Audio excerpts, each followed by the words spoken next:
ओम नमः शिवाय। जय माता रानी। दोस्तों, आप देख रहे हैं आपका अपना यूट्यूब चैनल नूतन दीक्षित की रेमेडी। स्वागत है आप सभी का फिर से एक नई वीडियो में। दोस्तों, एक लोगों का कमेंट मेरे पास आया था। वैसे तो मैंने बहुत सारे संतोषी माता की वीडियोस अपने चैनल पे अपलोड की हुई है। अगर आप कहेंगे तो उसकी एक अलग से मैं आपको प्लेलिस्ट बना के दे दूँगी, जिसमें सिर्फ संतोषी माता की वीडियोज़ आपको देखने को मिलेंगी। लेकिन फिर भी अगर मेरे पास संतोषी माता के व्रत से जुड़े या फिर किसी और अन्य भी वीडियो से जुड़े कमेंट आते हैं, तो मैं उस पर एक वीडियो बना के पूरे विस्तार पूर्वक आप लोगों को उसका रिप्लाई ज़रूर करती हूँ। तो मेरी किसी बहन ने मुझे कमेंट किया था कि अगर संतोषी माता का व्रत हम कर रहे हैं और वो व्रत खंडित हो जाता है, तो क्या पीछे के व्रत की जो गिनती है वो छूट ख़त्म हो जाएगी, या फिर दोबारा से हमें व्रत की शुरुआत करनी पड़ेगी, या फिर जो व्रत हमारा जिस दिन का खंडित हुआ है उसे ही सिर्फ अधूरा माना जाएगा, या मेरे सारे व्रत अधूरे माने जाएंगे। तो आज की वीडियो में हम इसी डाउट को क्लियर करने वाले हैं, इसी टॉपिक को कवर करने वाले हैं कि यदि संतोषी माता का कोई व्रत, शुक्रवार के दिन का कोई व्रत अगर आपका अधूरा रह जाता है, तो क्या आपके पीछे के भी सारे व्रत अधूरे माने जाएंगे, उनकी गिनती नहीं होगी। वीडियो को पूरा देखिएगा, इसके बिल्कुल भी मत करिएगा। और अगर आप मेरे चैनल पर नए आए हैं तो मेरे चैनल को सब्सक्राइब भी ज़रूर से कर लीजिएगा। वीडियो को लाइक शेयर भी करिएगा। वीडियो से जुड़े कमेंट भी हमें ज़रूर करिएगा, ताकि हमें पता चले कि हमारी कोशिश आपके लिए कितनी सहायक होती है। संतोषी माता का व्रत आपको किसी भी महीने के शुक्ल पक्ष से शुरू करनी चाहिए। ये बात मैं अपने हर वीडियोस में आपको बताती हूँ कि यदि आप संतोषी माता का व्रत शुरू करना चाहते हैं तो आप किसी भी महीने के शुक्ल पक्ष से ही इसकी शुरुआत करें। कृष्ण पक्ष से किसी भी व्रत की शुरुआत नहीं की जाती है। तो यदि आप भी शुक्रवार का व्रत करती हैं, संतोषी माता का व्रत करती हैं और किसी कारणवश गलती से आपका व्रत छूट जाता है, तो आपके भी मन में ये सवाल आता होगा कि हमारा व्रत किस प्रकार गिना जाएगा, अधूरा माना जाएगा या फिर पूरा माना जाएगा।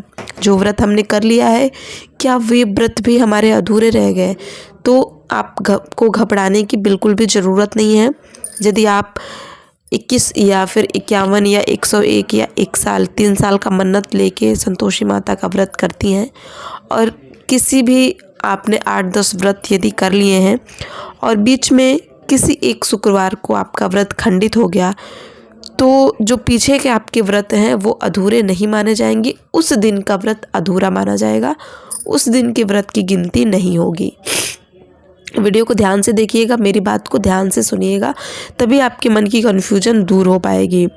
आपने पीछे जो व्रत कर लिया है उनकी गिनती तो होगी, लेकिन जिस दिन आपका व्रत खंडित होता है उसकी गिनती नहीं की जाएगी। आपको अगले शुक्रवार से फिर से व्रत करना है, उसके बाद उस शुक्रवार से आपके व्रत की गिनती शुरुआत होगी। यानी कि आपने 8 किया था, 9वां खंडित हो गया, फिर यदि आप अगले शुक्रवार को कर रहे हैं तो उसको 10वां शुक्रवार न गिन के आप 9वां शुक्रवार गिनिएगा, क्योंकि 9वां शुक्रवार आपका खंडित हो चुका है तो उसकी गिनती नहीं होगी, उसको नहीं माना जाएगा। तो आपने 9 अगर यदि 8 कर लिया है तो आप 9 पे ही आएंगे, बीच वाला आपका गिनती नहीं होगा। उम्मीद करती हूँ कि जो मैंने समझाने की कोशिश की या फिर जो आपके मन का डाउट है वो मैं क्लियर कर पाई होंगी। फिर भी यदि आपके मन में कोई डाउट है तो मुझे कमेंट सेक्शन में ज़रूर बताइएगा। लास्ट में मैं आपको ये भी बता दूं कि व्रत खंडित कब माना जाता है।